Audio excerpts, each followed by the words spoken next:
So on a winter's morning as the sun came up, we got ready for another adventure. We said goodbye to Chloe and Kaylee before making our way to Heathrow Airport.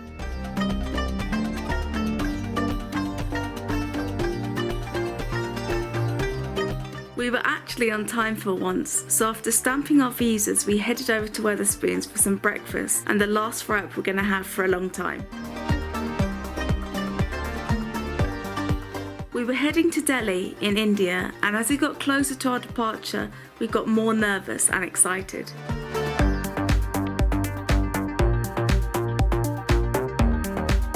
Oh my god!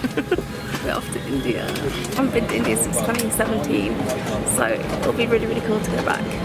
It'll be amazing. So we'll see you guys up in the air. So after filling in our landing cards and taking advantage of the free drinks, we began our 8-hour flight to Delhi.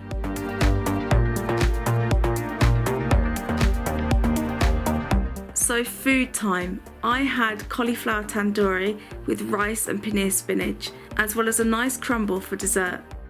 Tig went for a meat dish and had chicken tagine, broccoli and rice, and a strange apricot dessert.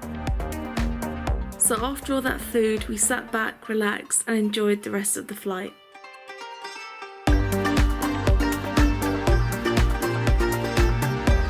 We have arrived in Delhi. That was crazy. That took an extra 2.5 to 3 hours in the air because there was delays on the ground. So we were delayed leaving London. It was kind of a 2.5 hour delay. And when we got here, it took about an hour and a half to go through customs. And it's now 4:30 in the morning and we are just whacked. I can't express how just long everything feels. Yeah, I just want to get into our bed now. So see you in the morning. I can't believe we're actually here. We set off on the last leg of the journey to our hotel, which is located 40 minutes away from the airport in New Delhi.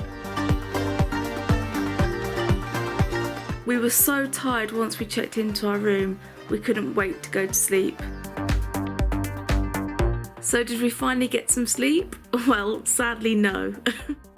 Morning guys. Well, that didn't go so well. Hoping to get at least 5 hours sleep. We got an hour's sleep before somebody started singing really loudly and then all this banging and clanking, so we got woken up at 7 a.m.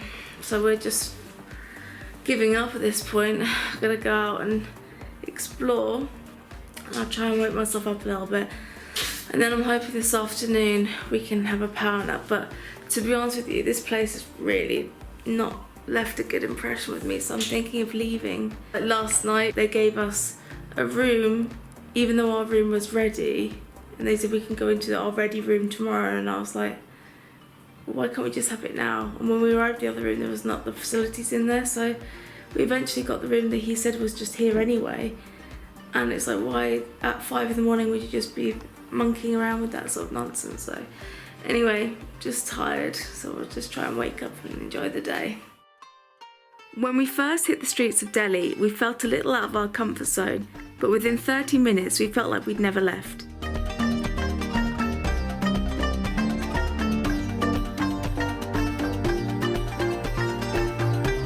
We're out and about in Delhi. We are making our way to the underground station. First time taking the metro in Delhi, so it should be an experience. Woo! Oh my gosh. Delhi is so peaceful this time of the morning. We walked through the streets and just took in our surroundings. We were heading towards Chori Bazaar metro station.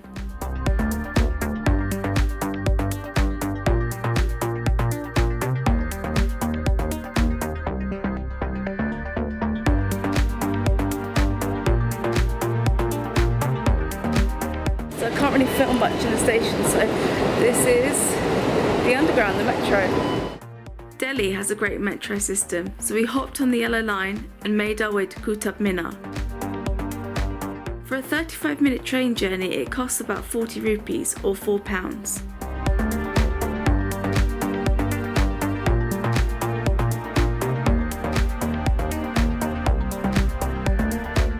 So we're in a tuk-tuk at the moment and they're trying to get 2 more passengers before we can go. So we'll see.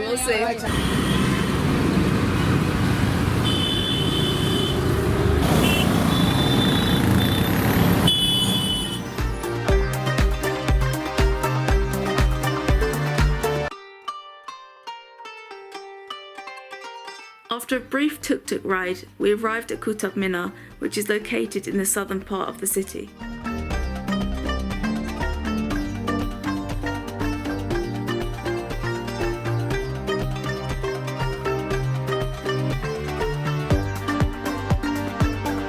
So we are at Qutb Minar, which is an Islamic monument, a Muslim monument. I think it is the tallest tower, or the biggest tower in India, and it's made of sandstone, a mixture of sandstone, and the top is marble, because apparently this tower got struck by lightning twice, so they redid the top bits, so that's pretty random. So Qutb Minar is a victory tower celebrating the rise of Islam at the time in the northern part of India.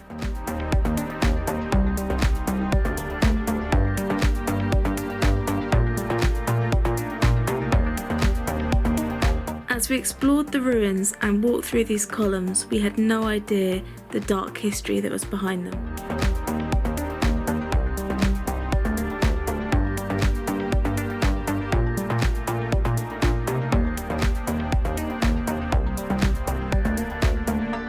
This is so pretty and so green and peaceful. A lot of tourist places you get kind of pestered, but here it feels to be really, really nice and relaxing.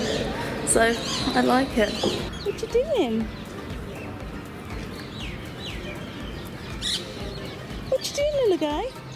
The foundations date back to 1199 AD. So this has been a special place for many, many, many years.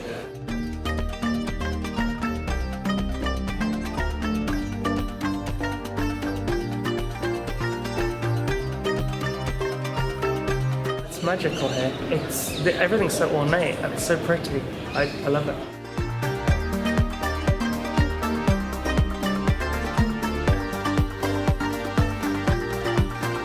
This tower was commissioned by Qutbuddin Airbak in 1199 AD, who had started his life off as a slave.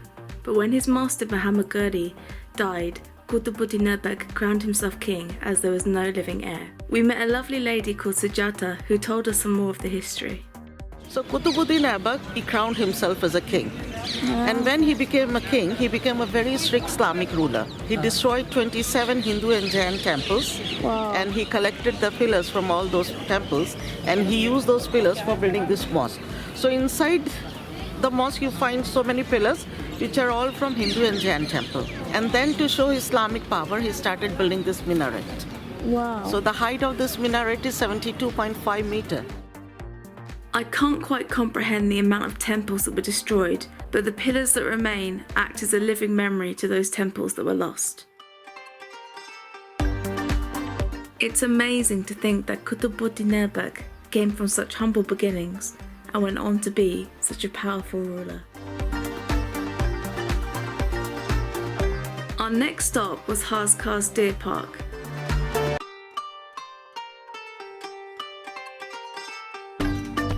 So we are here at Haskar's Deer Park. Hello baby.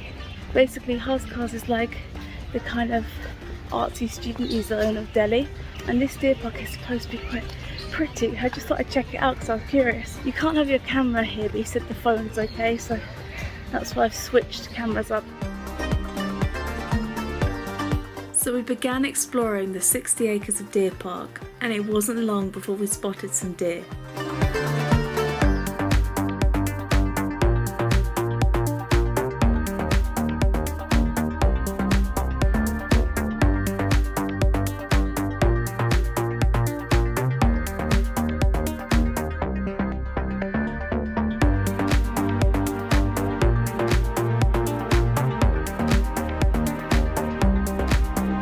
This is a lovely park to relax in, and there is even a fort somewhere on these grounds. This is really pretty, and you could easily miss it, even though the lake is quite big. You could easily miss it if you go in the wrong section or go down the wrong pathway. It's very, very peaceful, a really nice sort of area to chill out and relax in the sun.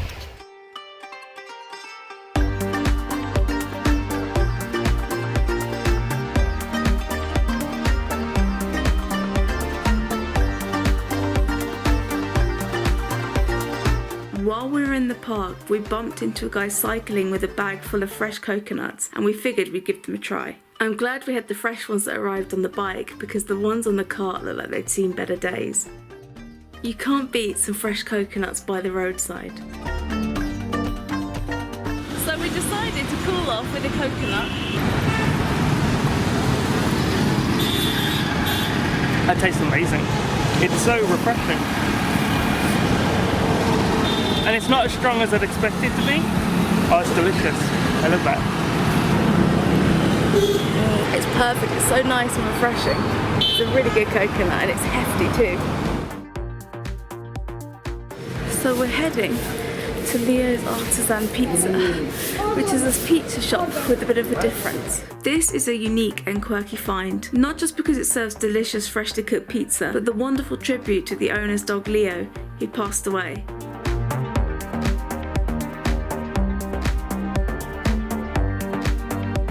I'm so glad we checked this place out. The food, the vibe, and the story made us so glad we visited. So after that amazing pizza, we hopped onto a tuk-tuk and made our way back to our hotel for a well-earned power nap.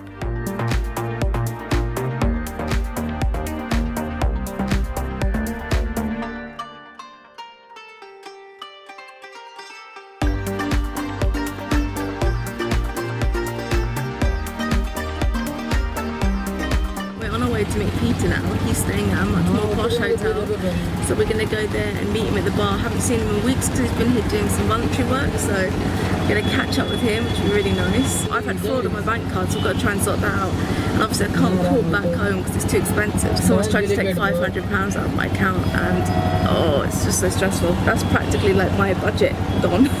So we're going to try and fix this. So we'll see you guys at the hotel. After fighting the rush hour traffic, we made it to Pete's hotel. Look who we bumped into! Oh, imagine! Namaste! Namaste! It was Friday night in Delhi, so after catching up, we headed off to a bar that does live music.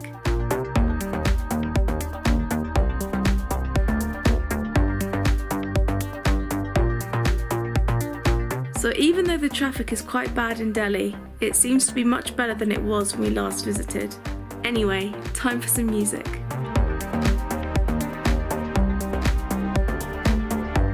we're at Depot 48. We're going to listen to some live music. One of Peter's colleagues' friends is playing, so that'll be really cool.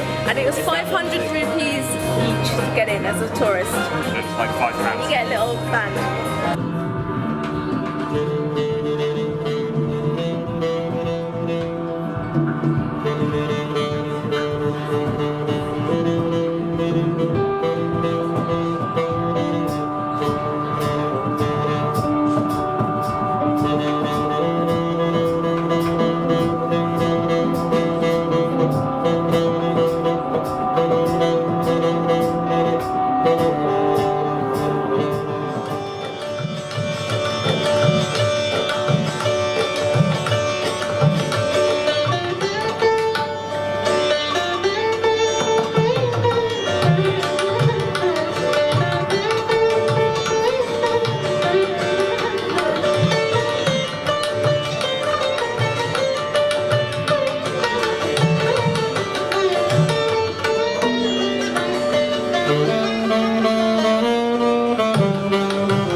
So day one in India has come to a close. Thanks so much for watching, and we'll see you next time.